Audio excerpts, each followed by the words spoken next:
안녕하세요. 커피앤톡입니다. 오늘도 와주셔서 감사드리고요. 바로 사연 읽어보겠습니다. 제 직업은 금융복합 컨설턴트예요. 이름만 들으면 대체 뭘 하는 직업인가 싶으시겠지만 쉽게 말하자면 주식 투자 전문가라고도 할 수 있죠. 회사 차원에서 이익을 보도록 주식을 살펴보고 또 퍼스널 브랜딩이라고 해서 개개인에게도 상담을 해주고 주식 투자를 권유하죠. 자랑 같지만 전 어렸을 때부터 주식에 관심이 많았고 감도 좋았어요. 대학교 다닐 때부터 주식을 해서 처음에는 용돈 정도 벌다가 나중에는 등록금까지 충당할 수 있었어요. 제 덕에 돈을 번 사람도 많았고 저에게 강의를 듣고 싶어 하는 사람도 많았죠. 그때는 아직 어렸던지라 에이, 나 같은 게 무슨 강의야 하고 넘어갔지만 다들 진심이라는 걸 알고 깜짝 놀랐던 기억이 나네요. 자연스럽게 저는 금융권 회사에 취업을 준비했고 취업 스터디에서 지금의 남편을 만났어요. 남편 또한 저랑 관심사가 비슷했고 비슷한 회사들을 목표로 하고 있어서 우리는 금방 친해졌죠. 남편은 삼형제 중 맞이어서인지 매사에 자신감에 차 있었고 든든해 보였어요.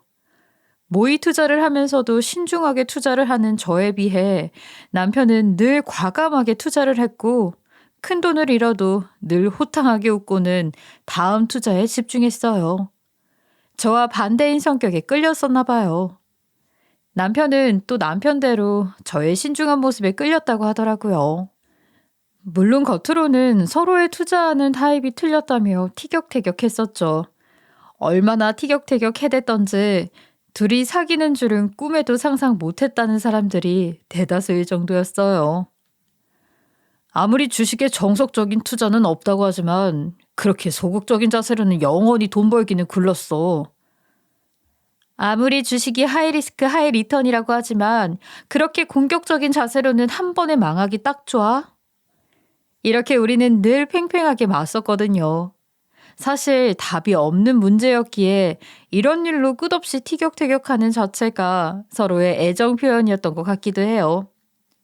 우리는 둘 다 원하던 회사에 취업을 성공했고 머지않아 많은 사람들의 축복 아래에 결혼식을 올렸어요. 어느 정도 생활이 자리를 잡자 남편이 강의를 해볼 생각이 없냐고 묻더군요. 자신이 서포트를 해주겠다고요. 당신 예전부터 강의해달라는 사람들 많았잖아. 스터디할 때도 그렇고 제대로 강의 한번 해볼 생각 없어? 내가? 아니 그냥 주변 사람들 요청이었을 뿐이었는데 강의는 뭐 아무나 하나. 내가 강의한다고 해서 누가 듣겠어? 모의 투자했던 거랑 실제 수익률 그리고 지금 취업한 것만 봐도 이력으로는 충분하지 않을까? 아름아름 주변 사람들만 모아도 당신 월급보다는 많이 벌 수 있을 것 같은데. 내 월급이 너무 적다고 돌려서 말하는 거 아니야? 당신 월급도 만만치 않게 적거든?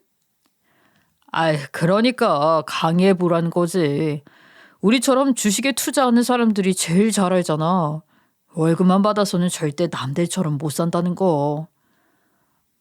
난 굳이 남들처럼 살고 싶은 욕심 없는 거 잘 알잖아. 아니, 난 그냥 주식이 재미있어서 시작한 것뿐이었는데. 하지만 생각은 해볼게.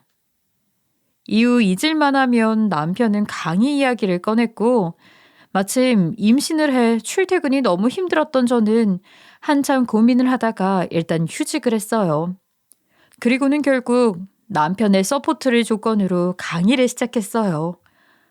처음에는 정말 주변인들 몇 명만 모아서 아주 소규모로 시작을 했고 그 다음부터는 현 멤버의 추천을 통해서만 수강생을 받았죠.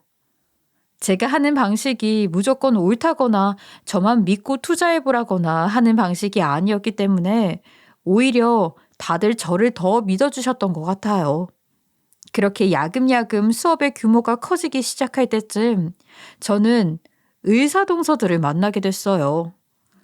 물론 당시에는 동서들이 아니라 수강생들이었죠. 당시 동서들은 의대를 졸업한 지 얼마 되지 않은 선후배 사이로 모두 페이닥터로 일을 하고 있었어요.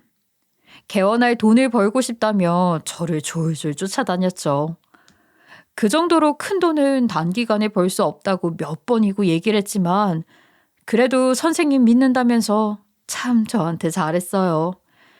아마 주식으로 제대로 된 수익을 내보는 경험 자체를 저를 통해 처음으로 해본 듯 했어요.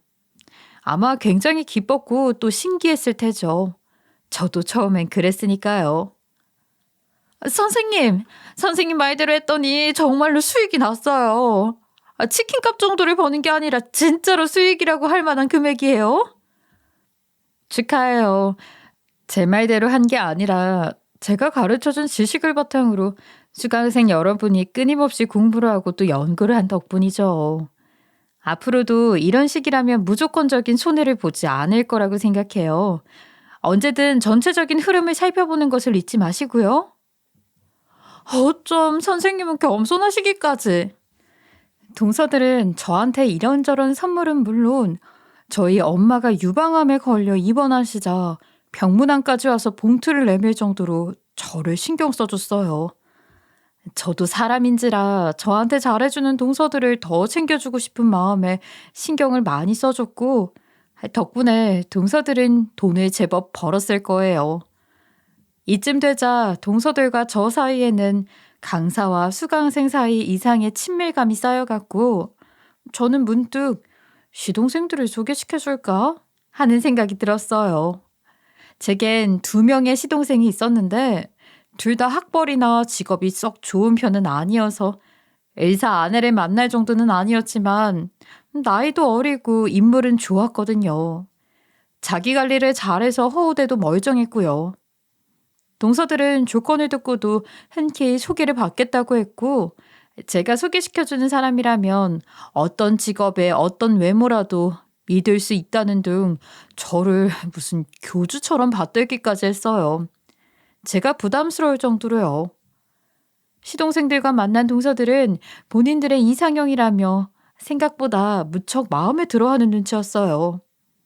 시동생들 입장에서도 당연히 싫을 리가 없었죠. 둘째 동서는 다소 까탈스러운 면이 있어 본인은 아무 남자나 안 만난다고 했었는데 둘째 시동생이 무척이나 마음에 든 눈치였어요. 결혼 전 연애하면서 차를 한 대 뽑아줄 정도였으니 말 다 했죠. 시동생보다 동서가 더 시동생을 좋아하는 것 같았어요.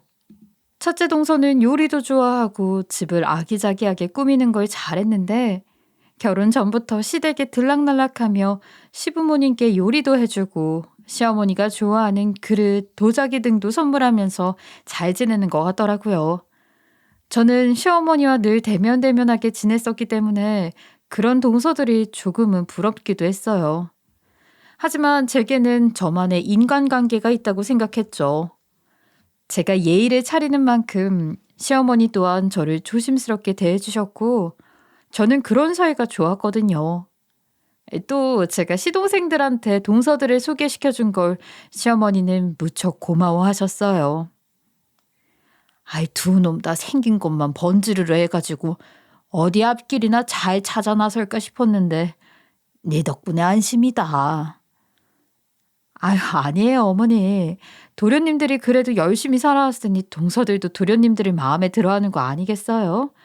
다 어머니께서 도련님들을 잘 보살펴 주신 덕이에요. 두 커플은 사이좋게 1년 정도 연애를 하고는 차례대로 결혼식을 올렸어요. 그즈음 저는 남편의 서포트를 받아가며 조그맣게 투자회사를 하나 차렸고요. 수강생들과 그 지인들의 바탕으로 회사는 제법 고객층이 탄탄해졌어요. 저는 회사 규모가 조금만 더 커지면 안정적으로 운영할 수 있을 것 같은 생각에 제 지식을 바탕으로 주식 공부에 대한 책을 한 권 써서 내기로 했어요. 책은 날개도 친 듯 팔리지는 않았지만 제 인지도를 높이는 데는 확실히 도움이 되더군요. 대형 포털엔진에서 제 이름을 검색했을 때 누구인지 뭐 하는 사람인지 나오는 게 생각 외로 큰 도움이 되더라고요. 덕분에 방송 출연도 몇 번 하고 나자 회사의 규모는 확 커졌어요. 이대로만 간다면 남편이 말했던 남들처럼만 사는 인생보다 더 잘 나가는 인생을 살 수 있을 것 같더군요. 우리는 금방 돈방석에 앉을 것만 같았어요. 그럴수록 동서들의 알랑방기도 더욱 심해졌어요. 동서들은 시부모님보다도 저를 우선시할 정도였죠. 집안의 모든 대소사는 제 말 한마디로 결정될 정도였고 저는 그만큼 더 조심스러워졌어요. 자만하면 안 된다, 정신 차려야 한다가 당시 저를 지배하고 있던 사고방식이었던 것 같아요. 대신 저는 점점 제 실력에 대해서는 자신감이 붙었어요. 조금씩 과감하게 투자를 해보기도 하고 한 번씩은 일확천금을 꿈꾸기도 했죠. 그렇게 슬슬 완전히 자리를 잡았구나 하는 생각을 하던 때쯤이었어요. 아마 창립기념일 2주년쯤이었을 거예요. 동서들은 슬슬 개원을 하려고 생각하던 중이라 저에게 투자 목적으로 개원비를 좀 보태달라고 하더군요. 저는 냉정하게 안 된다고 했어요. 형님, 그러지 마시고 한 번만 더 생각해 보세요. 저랑 동서 실력이면 본전 찾는 건 금방이에요. 마침 위치도 딱 좋은 곳을 알아놨거든요. 어때요? 정말 괜찮죠? 그걸 왜 굳이 나한테 투자받아서 하려고 그래? 그냥 은행에 대출 받아. 서방님들 정도면 대출도 어느 정도는 나오잖아. 두 사람도 여태까지 모은 돈이 상당할 테고. 이자가 생각보다 너무 어마어마해서 그러죠, 형님. 잘 아시면서. 내가 투자해서 나중에 배당금 받아가는 거나 이자나 비슷할 거야. 그리고 내가 가진 돈은 대부분 고객들 돈이거나 주식에 묶여 있어서 운용하기 힘든 거 동서들이야말로 잘 알면서 계속 왜 그래? 배당금이요? 그치. 투자 목적이면 당연히 배당금을 받아야지. 설마 그냥 공짜로 빌려달라는 거였어? 어머, 그런 건 가족 사이에 너무 정없잖아요, 형님. 배당금 당연히 드리려고 했죠. 그렇지만 그걸 은행이자만큼 받아가시는 건 좀. 고정금리에 맞게 진행했겠지. 하지만 애초에 가족 사이에서 그런 식으로 돈 투자하고 그러는 거 난 좀 아닌 것 같아. 미안해, 동서들. 동서들은 저에게 섭섭하기도 하고 화도 좀 난 것 같았지만 뭐하라 말은 더 못하고 그냥 알았다고만 했어요. 물론 실제로는 화가 난 정도가 아니라 제게서 완전히 마음을 돌렸다는 걸 알게 된 건 좀 더 시간이 지난 후였어요. 정말 생각지도 못한 사고를 통해서였죠. 바로 제가 세상에서 가장 믿었던 사람, 제 남편이 사고를 친 거였어요. 남편은 제 이름을 팔아서 투자 권유를 가장한 사기를 치고 다니다가 들통이 났어요. 들통난 과정도 우습기 짝이 없었죠. 책도 내고 방송에도 나오고 회사가 급격하게 몸집을 불리면서 인터뷰까지 몇 번 한 제 이름의 효과가 생각보다 컸던 모양이에요. 남편은 농간을 쳐서 야금야금 늘어나는 번 돈과 손해로 나간 돈을 재보다가 거기에 만족하지 못하고 더 큰 농간을 치려다가 진짜 사기꾼에게 걸려들고 말았어요. 제게 제가 넘어가고 만 거죠. 남편은 사기죄로 처벌을 받았고 남편이 농간을 쳐서 벌어들인 돈은 모두 몰수됐어요. 그리고 그 배 이상으로 벌금을 내야 했죠. 피해자들에게 이자까지 쳐서 사기친 돈을 모두 대갚아야 하는 건 물론이었고요. 소문은 삽시간에 퍼져갔고 제 지명도는 바닥으로 추락했어요. 고객들은 저마다 돈을 회수해달라고 아우성을 쳤어요. 저는 언제든 다시 일어설 수 있을 거라고 믿어달라고 고객들을 잡고 또 잡았어요. 하지만 제 실력의 한계가 다한 것인지 아니면 운이 다한 것인지 투자를 하는 곳마다 하한가를 치고 매일매일 그래프는 새파란색을 그리며 내려가기만 했죠. 결국 회사는 망했고 직원들의 퇴직금을 챙겨주고 나자 저와 남편은 빚더미에 올라가게 되었어요. 한순간에 바닥으로 추락하면서 저는 저 자신을 되돌아봤어요. 높이 올라갈수록 질투하는 사람들도 많아지고 시세 많은 사람들도 많아져 항상 겸손하게 살려고 노력했고 좋은 일도 많이 한다고 했는데 그 끝이 고작 이거라고 생각하니 너무 억울하고 힘들더라고요. 내가 모르는 사이에 무슨 잘못을 했나 싶기도 했고요. 남편이 무척 원망스럽기도 했어요. 생각 같아서는 당장 이혼을 하고 싶었어요. 하지만 이미 처벌을 받고 있는 사람을 대상으로 제가 떠나버리기까지 하는 건 너무하다 싶기도 하고 번거로운 일이 더 많을 것 같아서 참기로 했어요. 변호사 비용을 지불할 돈도 없었고요. 남편이 없는 동안 저는 아이를 데리고 지방에 있는 친정으로 내려가 있기로 했어요.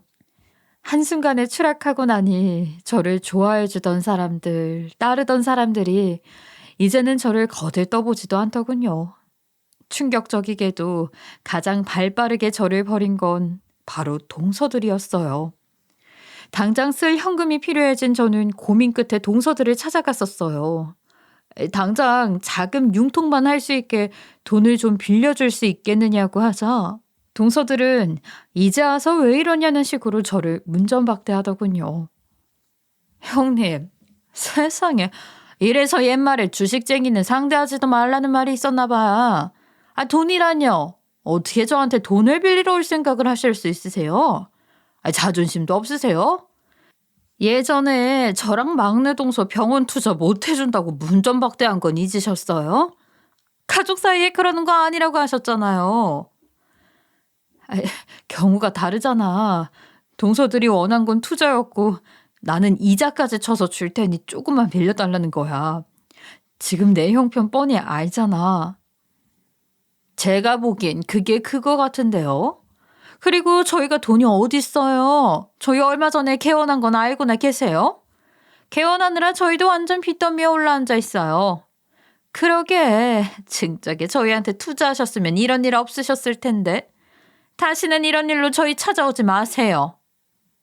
저는 주식 쪽 일을 하면서 정말 많은 사람들을 봐왔지만 사람이 이렇게 180도 변할 수 있구나 라는 걸 처음 느꼈어요. 뒤통수를 아주 세게 그리고 여러 대 얻어맞은 느낌이었어요. 거기에 막내 동서는 한술 더 뜨더군요.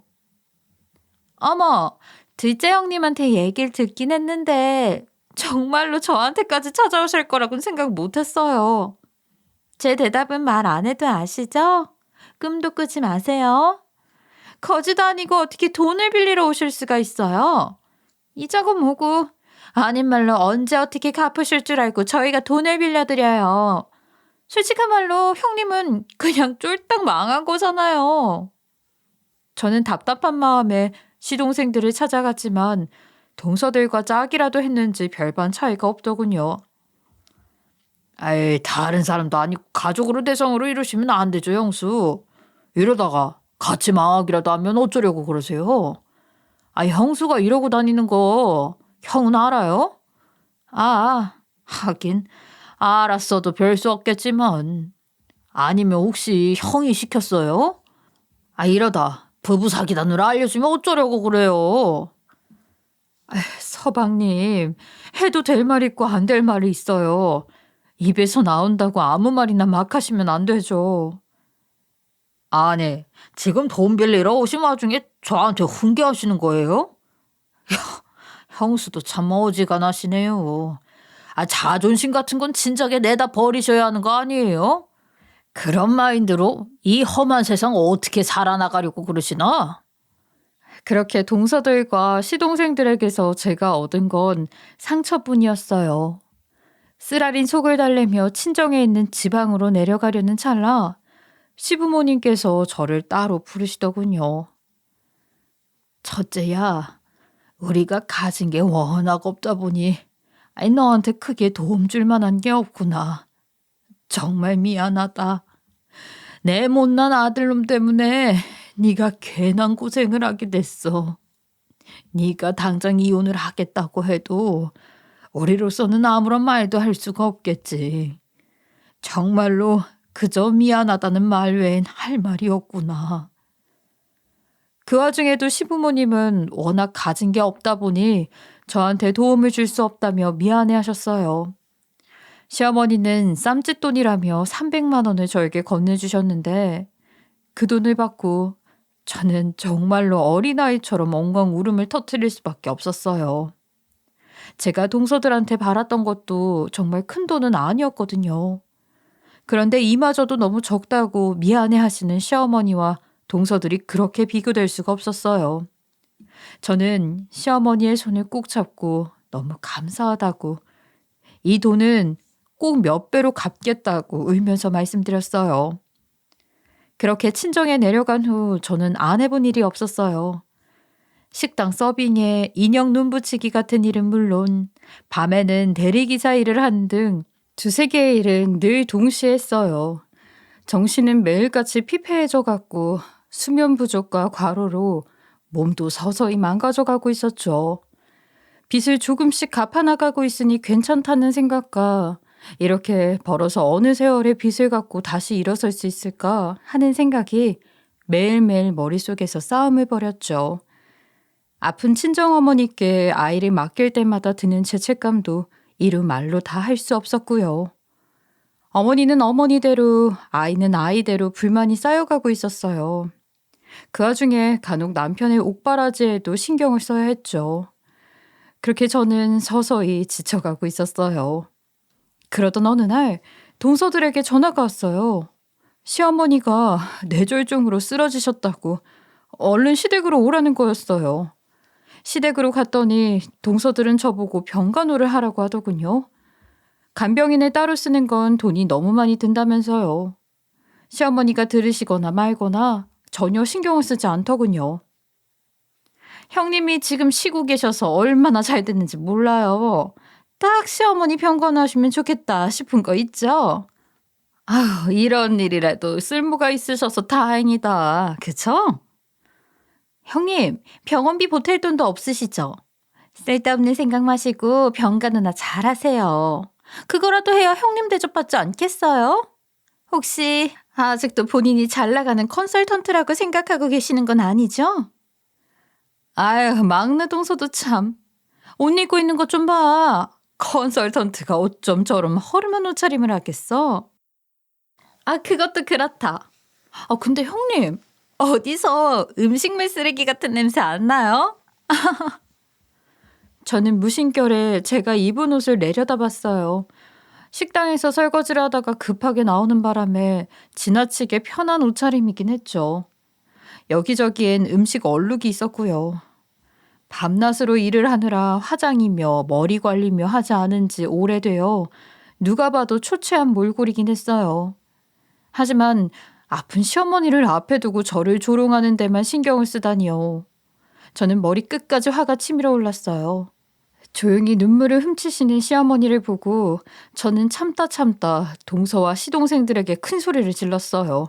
나가라고요. 다들 나가요. 나가. 이런 것들을 자식이라고 며느리라고 두신 시어머니가 가엾어. 시어머니가 아프신 것보다 나를 비웃는 게 더 우선이지. 너희들은 사람도 아니야. 내가 죽는 한이 있더라도 시어머니 병간호는 알아서 할 테니까 2번 다시 시댁에 발걸음도 하지 마. 아, 잘 됐네. 나중에 아주버님 출소하시면 둘이 같이 돌보면 되겠네요. 망한 사람들끼리 잘해보세요. 동서와 시동생들은 끝까지 저를 비웃으며 시댁을 떠났어요. 홀로 남겨진 저는 시어머니 옆에 앉아 시어머니의 눈물을 닦아드렸어요.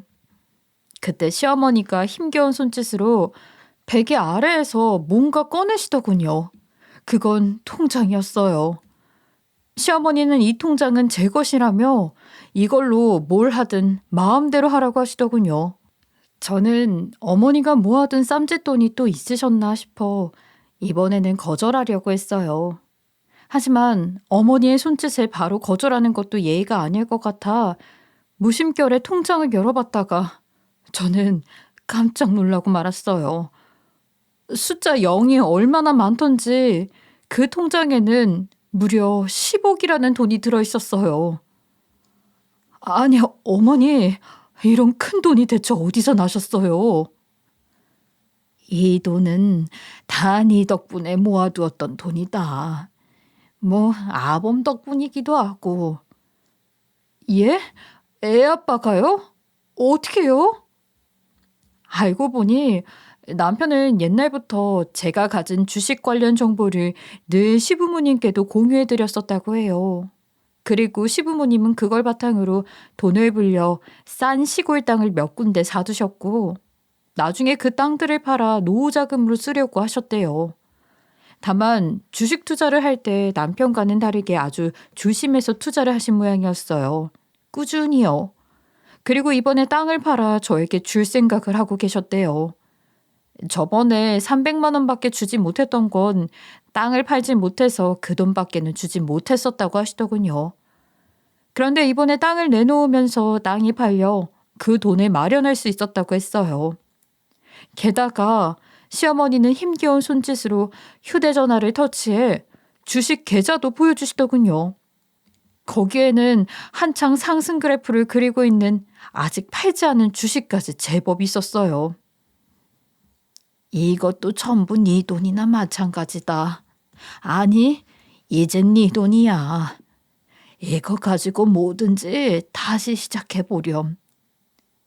세상에, 어머니, 이 은혜를 어떻게 갚죠? 아이, 은혜는 무슨. 힘든 시간을 보낼 때 미리 주지 못해서 미안하다. 첫째야, 그렇지만 그때는 보는 눈이 너무 많았어. 둘째도 셋째도 개업을 한답시고 한창 주변을 두리번거릴 때라. 너한테 이 돈을 줘버리면 집안이 아수라장이 되어버릴 것 같았단다. 뭐 내가 아파버리니 결과는 매한가지가 되었지만 말이야. 그래도 이렇게 되니 누구 믿어야 할지 이젠 선명하게 알겠구나. 그리고 우리 큰애가 저지른 잘못을 조금이나마 속죄할 수 있게 되어서 다행이야. 시어머니는 이제야 사람을 잘 거를 수 있게 된 것 같다며 이 돈에 대한 건 동서나 시동생들은 물론 남편에게도 절대로 이야기하지 말라고 신신당부를 하시더군요. 남편이 이 사실을 알면 뒤에서 또 다른 짓을 하거나 해서 돈을 날려먹을 수도 있다고 생각하신 것 같았어요. 저는 시어머니의 간곡한 부탁으로 한참을 고민하다가 결국 다시 주식에 손을 대기로 했어요. 배운 게 도둑질이라고 더 나은 무언가를 찾을 수가 없더라고요. 컴퓨터 하나만 있으면, 아니 휴대전화만 있어도 손쉽게 시작할 수 있는 일이기도 했고요. 시어머니의 병간호를 하면서 차분한 마음으로 할 수 있는 일이기도 했죠.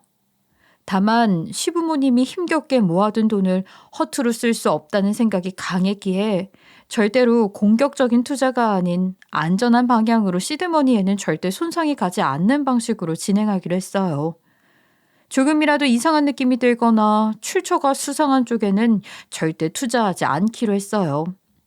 제가 여태까지 쌓아온 지식과 저의 감을 한 번만 더 믿어보되 시드머니 자체를 제 것이 아닌 시어머니의 것이라는 걸 명심할 것. 그리고 번 돈은 일단 피해자분들에게 다 갚을 것. 이것이 제가 세운 신조였어요. 저는 그래프 하나에 일희일비하지 않기로 모든 걸 장기적으로 보기로 했어요. 시어머니의 병환도 저의 투자도요. 다행히도 제가 다시 일을 시작했다는 소식에 오래전 저를 믿고 투자를 맡겨주었던 분들이 감사하게도 조금씩 연락을 주셨어요. 그때는 전체적으로 주식장이 좋지 않았다며 다시 한번 저를 믿어준다는 분들에게 저는 저의 새로운 투자 방식에 대해 충분히 설명을 해드렸어요. 좀 더 공격적인 투자를 원했던 분들은 떠나갔지만 오히려 안전한 투자 방식을 더 마음에 들어 하는 분들도 있었죠. 무조건적인 수익을 보장할 수 없다는 얘기에도 흔쾌히 저를 믿고 투자를 하시겠다는 분도 있었어요. 저는 모든 일에 감사하는 마음으로 일을 시작했어요. 한 달여 만에 감을 되찾은 저는 다시 일어설 수 있으리라는 확신이 들었죠. 그건 결코 자만이 아니었어요. 제가 배우고 익혀온 모든 것들이 그리고 저의 감이 그 확신을 주고 있었어요. 그리고 저는 기적적으로 회생이 성공했어요. 제가 잘 나가서가 아니라 힘들게 모은 거액을 주신 시어머니 덕분에 그리고 저를 믿어주신 고객들 덕분이었죠. 저는 시어머니를 좀 더 좋은 병원으로 옮겼어요. 그리고 간병인을 따로 붙였죠. 역시나 동서와 시동생들이 돈 냄새를 맡고 다가오더군요. 형님, 이게 어떻게 된 노릇이에요? 무슨 돈으로 어머니 병원으로 옮기시고 간병인까지 붙이셨어요? 어머, 동서들 몰랐어? 나 복귀했잖아. 아니, 복귀한 거야 알고 있었지만 어떻게 이렇게 단숨에 돈을 버셨냐고요. 글쎄, 여태까지 내가 동서들한테 가르쳐준 것들 많잖아. 그걸 바탕으로 난 나를 믿었을 뿐이야. 예? 그런 게 세상에 어딨어요? 어디서 좋은 정보라도 얻으신 것 아니에요? 아이, 그런 걸 저희한테 말씀도 안 해주시고 혼자 해먹었단 말이에요? 그러니까요. 세상에 형님, 어떻게 그러실 수 있어요? 해먹다니 말 조심해. 내가 동서들보다 윗사람이야. 그리고 동서들이 나한테 그런 말할 입장은 아닌 것 같은데? 무엇보다 이건 시드머니도 충분히 필요해. 또 나니까 해낸 거고 아무나 그냥 척척해낼 수 있는 그런 것 아니야. 동서들은 마치 제가 우연히 복권 1등이라도 당첨된 양 굴었고 어지간히 분한지 입술을 질끈 깨물고 저를 흘겨보더군요. 저는 그런 동서들이 너무 우스웠어요. 요즘 같은 시국에 복권 1등과 같은 급의 투자가 어디 있으며 그런 게 있다고 한들 누가 정보를 공유하겠어요. 심지어 자신들이 과거에 저한테 어떻게 대했는지는 생각도 안 하고 그저 돈에 눈이 어두워 제 말에 눈이 뒤집히는 동서들이 너무 어리석게 느껴졌어요. 이러면 안 되는데 하면서도 엉뚱한 투자처를 알려줄까 하는 나쁜 생각도 들 정도였어요. 동서들은 뻔뻔하고도 놀랍게도 지금이라도 다시 저에게 주식을 배우겠다고 하더군요. 형님, 재기하셨으니까 예전처럼 주식 수업 다시 하실 거죠? 안 하기엔 형님 실력이 너무 아깝잖아요. 글쎄, 다시 회사 굴리는 데만 해도 신경 쓰이는 게 이만저만이 아니라서. 한다 해도 정말로 네 사람만 소규모로 하지 않을까? 그럼 우선 가족들 대상으로 진행해보는 게 어때요? 저랑 둘째 형님 대상으로 진행하시면 되겠네요. 가족이 됐는데 수업을 따로 하는 것도 좀 이상해 보일 것 같은데? 동서들은 이미 나한테 배울 만큼 다 배웠잖아. 더 배울 게 있겠어? 그리고 내가 방금 말했잖아. 하더라도 내 사람한테만 한다고. 무료로 해주시면 되죠. 그럼 이상하지 않을 거예요. 그리고 형님, 우리도 형님한테 낼 사람이죠. 맞아요. 주식장이라는 게 매번 바뀌는 거잖아요. 저희 옛날처럼 다시 열심히 배울게요.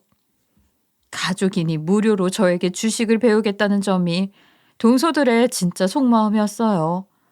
속으로 저는 코웃음을 쳤죠. 제가 잘못된 지식이라도 가르쳐주면 대체 어쩌려고 이러는 건지 잘 모르겠더라고요. 멍청한 건지 순진한 건지 아니면 순진한 척 하는 것인지 구분이 잘 안 됐어요. 그리고 어차피 예전에 제가 가르쳤던 방식과 지금의 투자 방식이 너무 많이 달라져서 동서들이 잘 받아들일 수 있을 것 같지 않았거든요. 하지만 강의의 재시작으로는 나쁘지 않겠다 싶었어요. 그래서 저는 동서들을 대상으로 일종의 모의 수업을 해보기로 했어요. 제 예상대로 동서들은 저의 새로운 투자 방식에 반발이 심했어요. 이런 식으로 해서 언제 돈을 벌겠냐고 하더군요. 형님, 이런 식으로 해서 언제 목돈을 만들어요? 지금 저희한테 복수하시는 거죠? 어머, 동서 말 그렇게 하지 마. 복수라니. 그게 무슨 말이야? 동서들 내가 복수할 만한 짓을 나한테 했다고 인정하는 거야? 아니, 그게 아니라 예전과 투자 방식이 너무 다르시잖아요.